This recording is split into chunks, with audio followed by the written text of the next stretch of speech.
Good evening. I'm so excited that you've decided to join us. Uh, Thank you for being here. My name is Leslie Smith, class of 2003 of DePaul University. I am the Executive Director of the Alumni Engagement Office. Even though I know we all wish this chat could be done live and in person, I thank you for your understanding as we continue to hold health and safety in the highest regard on campus. I am still very excited to welcome you to our Founders Day Fireside Chat with Dr. White, our new president. Um, we're here to provide you with the university update, answer submitted alumni questions, and celebrate for multiple reasons. This is a time stamped occasion. It offers a milestone for both DePaul and for Dr. White. When she's going to be giving an update on the university. So let me tell you about the two milestone events today. 184 years today, on January 10th, 1837, the charter for what would become DePaul University was approved by the Indiana General Assembly. And so we recognize this date as the university's Founders Day. It is also a momentous occasion, and as it has been a little over 6 months since we welcomed Dr. White as our 21st president. I like to think of this as a nod to both our past and our future, especially since it's finally 2021. So without further ado, I'd like to welcome DePaul's 21st president, Dr. Lori S. White. Dr. White, I'm so glad you're here. Good evening, and thank you so much for the invitation, and welcome to everyone who has been able to join us, and happy Founders Day. Amazing that 180 years ago plus we were first chartered, and I'm so grateful to have the opportunity to celebrate, albeit virtually, with all of you this evening. This has certainly been an interesting 6 months as the new president of DePaul. One of both challenge and promise. The challenges certainly are the pandemic, having to start my new job and our school year virtually. Also, really thinking about everyone's health, wellness, and safety, and all of us having to find different ways of negotiating relationships with one another. And of course, sadly, all of the racial unrest that has been happening in our country over the last 9 months since the murder of George Floyd. All of that has made for a very challenging start to my presidency. The promise, however, is wonderful. The promise of our students, many of whom, even in a virtual space, I have had the chance to meet. I have been so impressed with our students, with their smarts, with their activism, with their commitment to wanting to make this world a better place. Our incredible faculty who have been able to pivot so quickly to being able to offer their courses both virtually and hybrid, because we did have a number of courses that were offered in person, and still make themselves available to do mentoring, advising, and connect with students in all of the personal ways we would hope to have that happen at DePaul. All of you are incredible alumni. It seems everywhere I go, I run into somebody else who graduated from DePaul or whose mother or cousin or father is a DePaul alum. And so it's been wonderful to have the chance to be able to connect with so many alumni, even virtually, in my first 6 months. And also the wonderful promise of our town of Greencastle and the ways in which Greencastle and our institution have been intertwined for the last 180 plus years. So all in all, it really has been a great 6 months. Awesome. I am back. So, Dr. White, let's talk about your presidential priorities. I'd like to start with a question from Thomas Traeger, who says, what are your priorities as president of DePaul? Hello, Thomas, and thank you so much for asking that question. So my number one priority is for us to be the very best liberal arts university in the country. And everything that we do should stem from that goal. The priorities that are associated with that goal are for us to articulate and execute a strategic plan that enables us to continue moving forward to becoming the very best liberal arts university in the country. I hope that all of you had a chance to participate in our many community conversations that enabled us to ask our community what the community thought should be our priorities. And from alumni, from faculty, from staff, from students, we have identified 10 strategic planning working groups that we call TWIGs, thematic working groups, around 10 areas that emerged from our community conversations. And those 10 areas include a focus on enhancing the link between our academic liberal arts curriculum and careers. The second twig is focused on high impact educational practices and experiential learning. The third is on enhancing student belonging so that every single member of our community feels a part of DePauw. The fourth is focused on student wellness. You'd asked earlier about the challenges, and I think certainly all of us are trying to figure out a way to manage our mental health as we continue to manage the pandemic and a virtual reality. We have another thematic working group that is focused on our faculty and staff wellness and ways in which we can continue to recruit and retain the very best faculty and staff. We have another thematic working group focused on our relationship with the city of Greencastle. We have another thematic working group focused on issues of diversity, equity, and inclusion. We have another thematic working group focused on our tuition policy, and then two others, one focused on looking at our physical plant and how we can make sure that our campus continues to be the asset that it is. And then the final group is focused on both short and longer term financial strategies. And so to the question about what are my priorities is to continue supporting the work of those groups toward ultimately a strategic plan that we can all remember, recite, and rally around, enables us to move forward into our future for the next 180 plus years.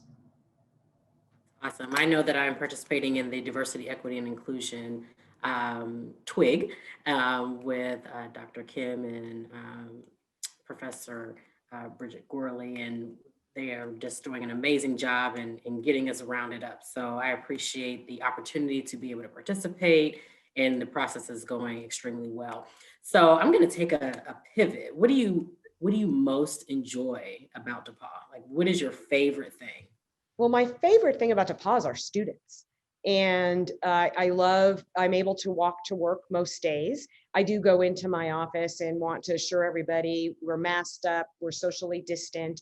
But it has been wonderful for me as I walk to my office every day. I see our students, I see some of them out playing sand volleyball, again, with their masks on.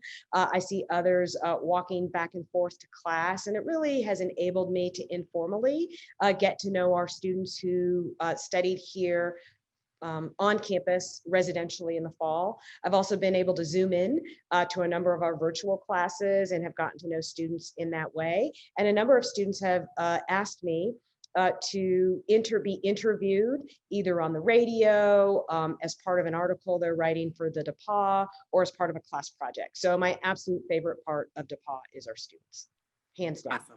Awesome. So let's go over to, or let's talk about the current updates and challenges that we may face. And you mentioned challenges just a moment ago. So speaking to the times, we've had several questions about how we've handled the pandemic. Can you provide an update about fall term, and then also tell us how we're preparing for this term and what to expect for the spring? Sure, and I appreciate that question as well. And so I would say for fall term, I want to give a hand clap of praise to our students, to our staff, to our faculty. We did a very good job in the fall. We opened the fall at about 50% capacity, and that was purposeful because we wanted to ensure that every single student could have their own room, because that is what the health department told us would be the safest way for us to open. And we also wanted to make sure that we could do it well and right in terms of managing any community spread on our campus. We tested students before they arrived on campus, those students who chose to live residentially. We tested them again shortly after they arrived. And then each week we randomly tested some subset of our student population. And in so doing, when we were able to identify a student who had COVID, and we knew that we would have students who would be identified as having COVID, we were able to quickly isolate and quarantine students. And so in that way, we were able to keep our campus open until November the 20th, which had been our goal. And again, I really want to commend our students for living up to all of the expectations that we set in terms of social distancing and mask wearing, as well as our faculty and staff who work so hard to both deliver instruction virtually and in person, and to make sure that the students who were here on campus felt well supported. So all in all, I think that we did quite well, and we learned quite a bit, which will help us in the spring. In the spring, we will have an additional 500 students over the number of students we had on campus in the fall.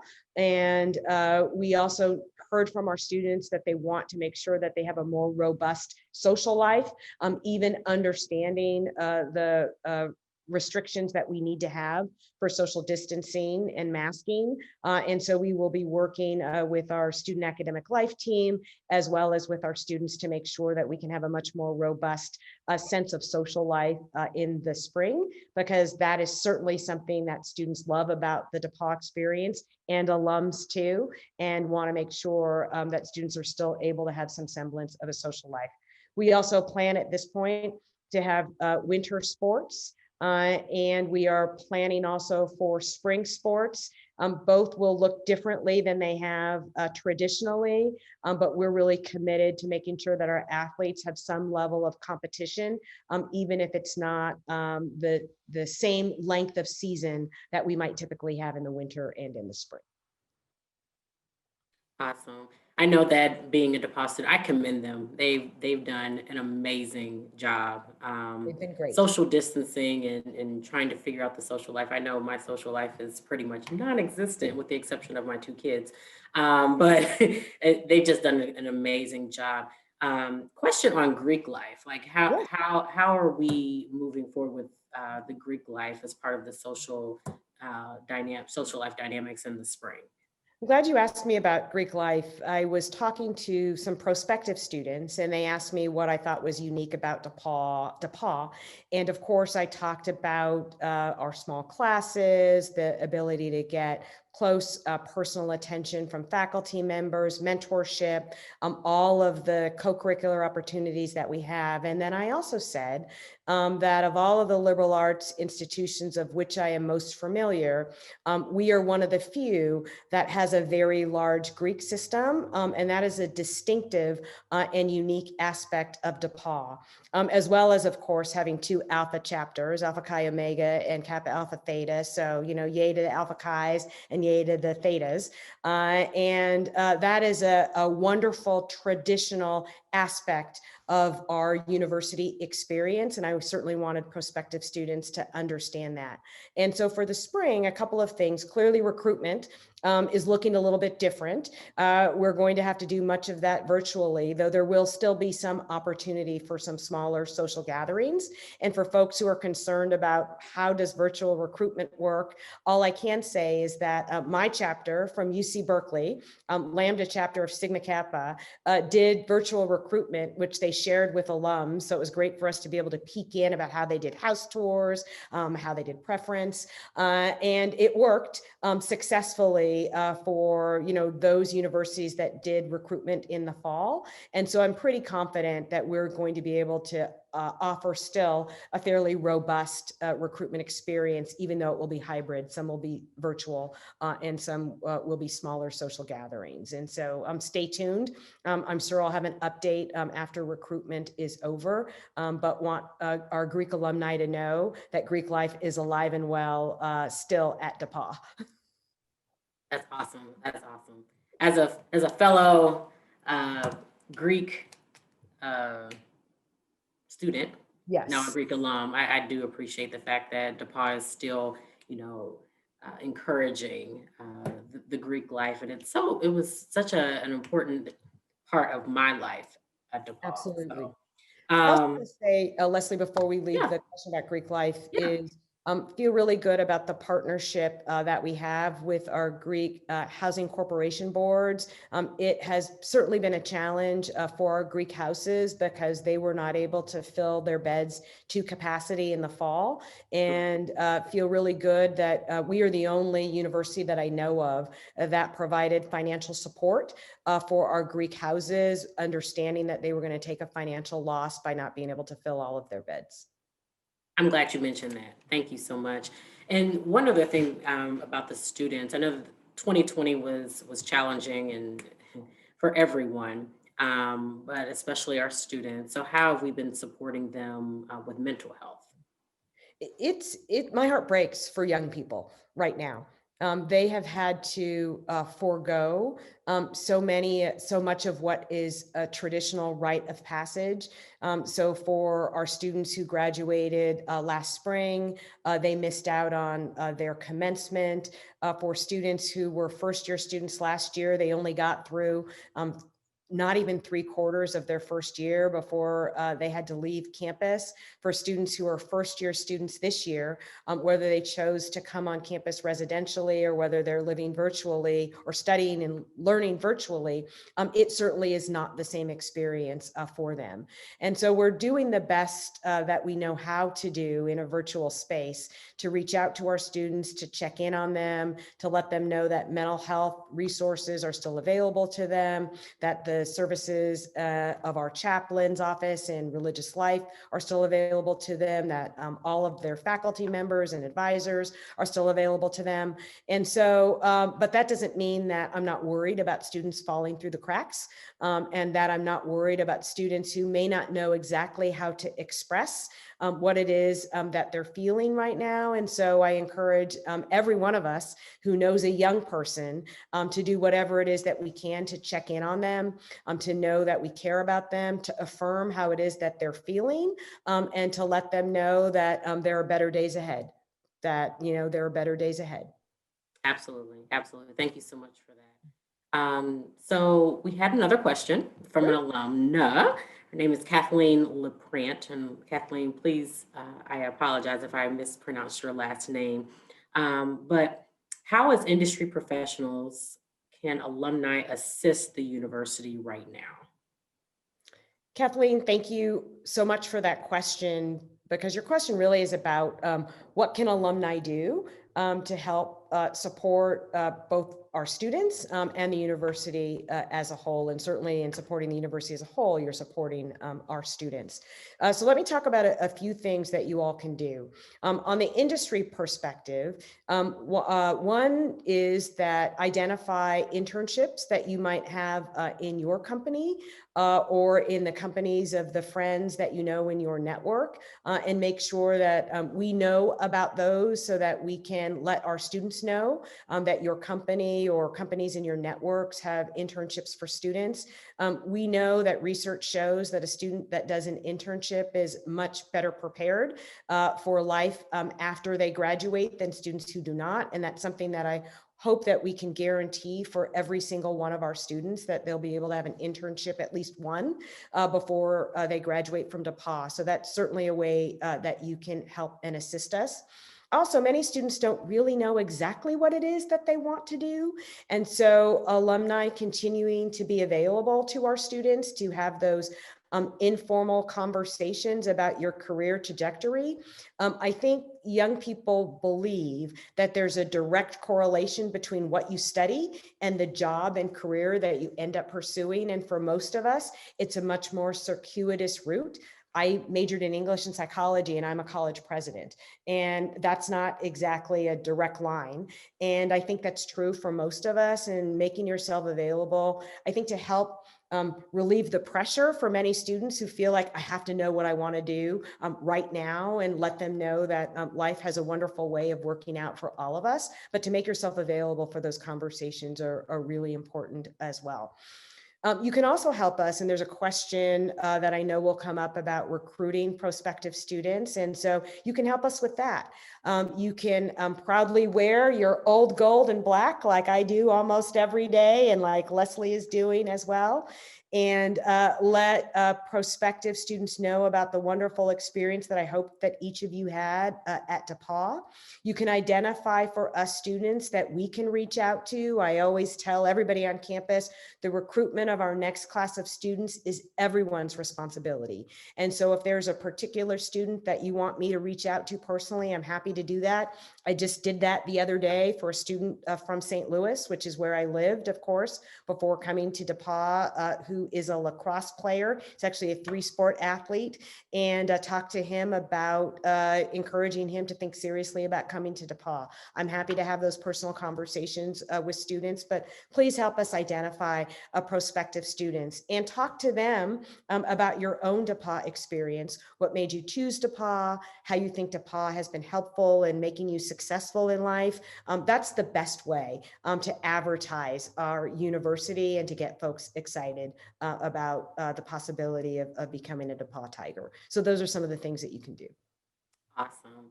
And if anyone wants to recommend, I'm just going to go ahead and put my plug in. Students, you can do that by visiting www.depaul.edu/recommend, just so you know. And that is RECOMMEND, recommend. Many of our alumni also, Dr. White, also wanted to hear more about your plans for addressing DePaul's enrollment challenges of the last several years. So could you talk a little bit about that? Sure.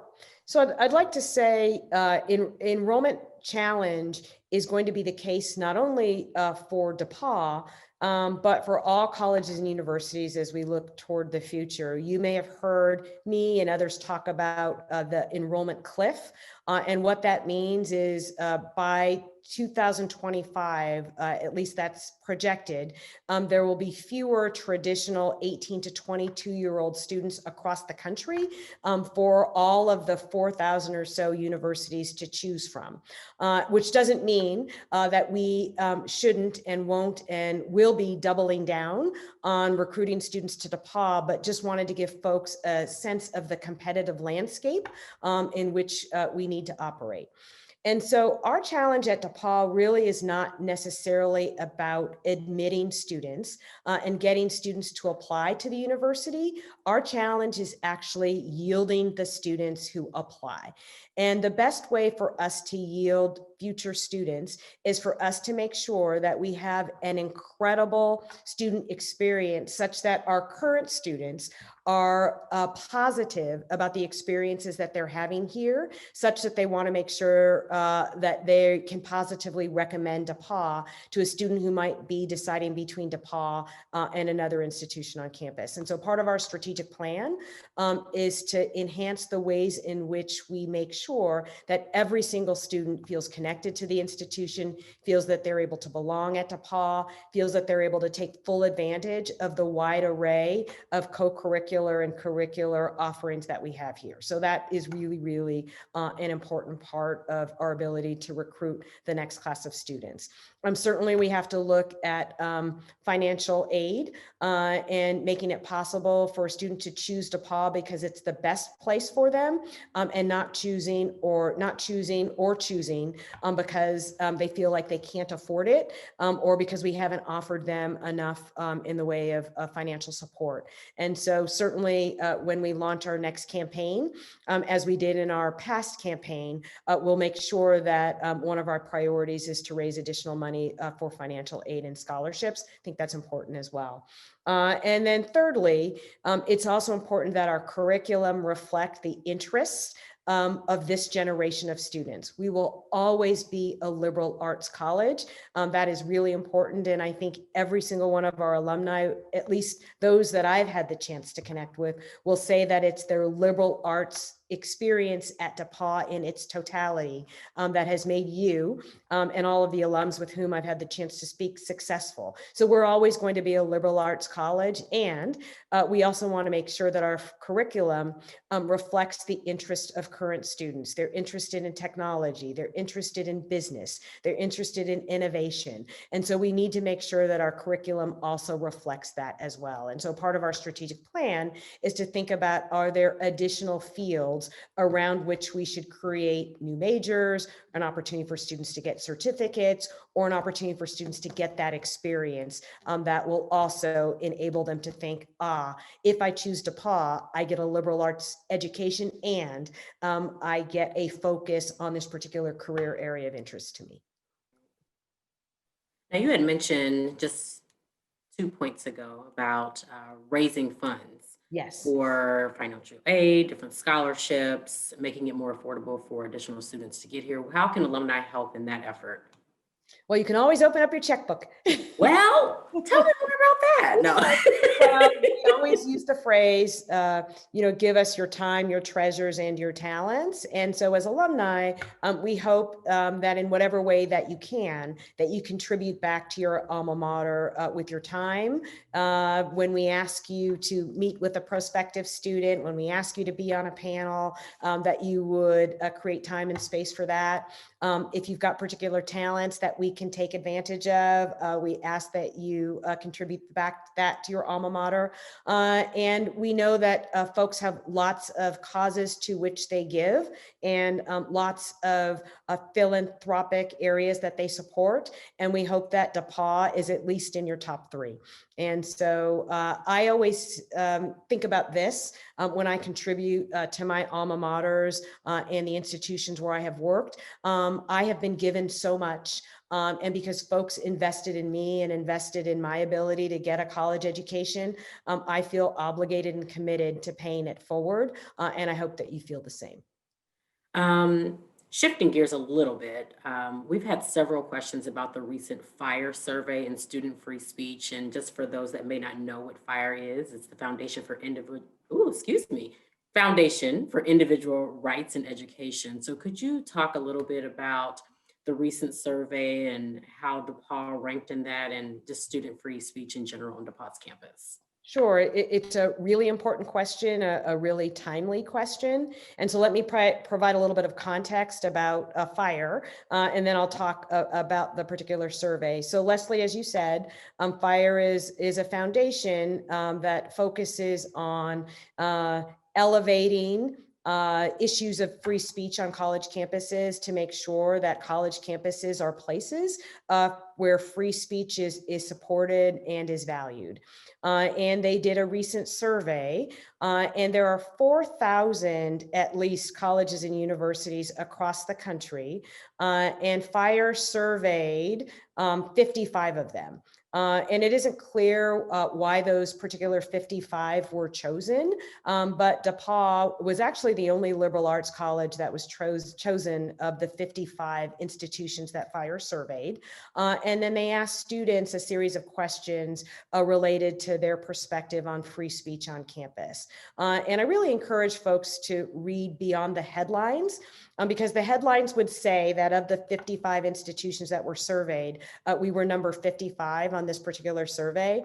And I wish folks would focus more on all of the surveys where we are number 1 liberal arts college in the state of Indiana. We're in the top 50 of liberal arts colleges across the country. We're in the top 3 of institutions that send students to study abroad.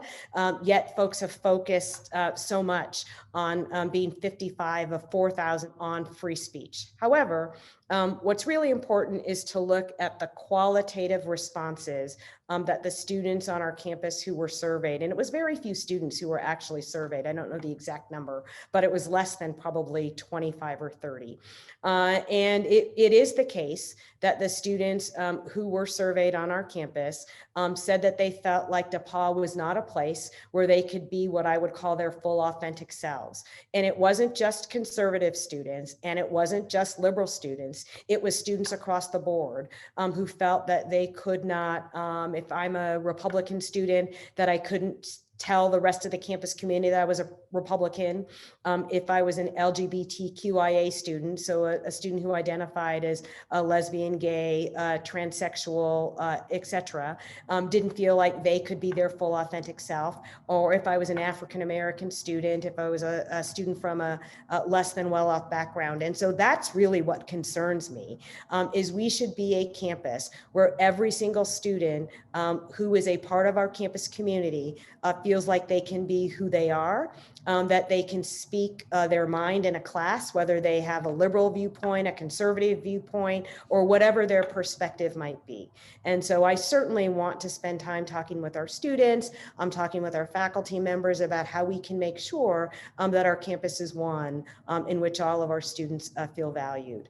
I have also been appointed to a bipartisan commission that is looking at free speech across college campuses. It is chaired by two governors, a Republican governor, a Democratic governor. I'm one of 3 or 4 college presidents who is a part of this task force. We will issue a report later on in the spring with some thoughts and ideas about ways in which all college campuses can support both the values of freedom of expression and diversity, equity, and inclusion. So I'm very happy to represent DePaul as one of the presidents that's been appointed to that task force. We're excited to have you, not only as the president, but having that representation on the task force on behalf of DePaul. So final thoughts. So looking toward the future, we had a question from Jason Small, where he asked, how do you see the future DPU grad participating in society? And I think this goes along with another one from Richard Bourne about how you see the role of quantitative skills in the context of the liberal arts curriculum. So, hi, Jason. Hi, Robert. And thank you both for those questions. Richard, sorry, Richard. I'm sorry, Richard. Jason and Richard, thank you both for those questions. And so how do I see DePaul graduates participating in the future? That comes back to our values and our history as a liberal arts college.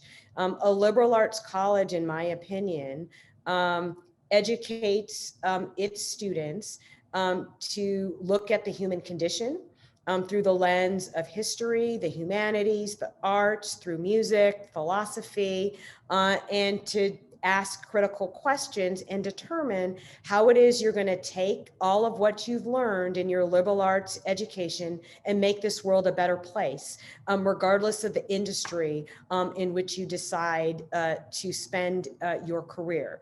And you all know that we have DePaul alums who are in politics, in public service, who are writers, who are successful business people, and all across the spectrum. So my vision for the future of DePaul is that we continue to graduate, as we like to say, leaders that the world needs. And with respect to the quantitative skills, I think those skills are as important as the writing skills, as the critical thinking skills. All of those, I wouldn't privilege any one of those skills over any other, but I think all of those are critically important to a liberal arts education. And I think those who have been historically uncomfortable with liberal arts branching into fields like computer science and business. Those are, in my opinion, still important for us to introduce to our students, but with a liberal arts flavor.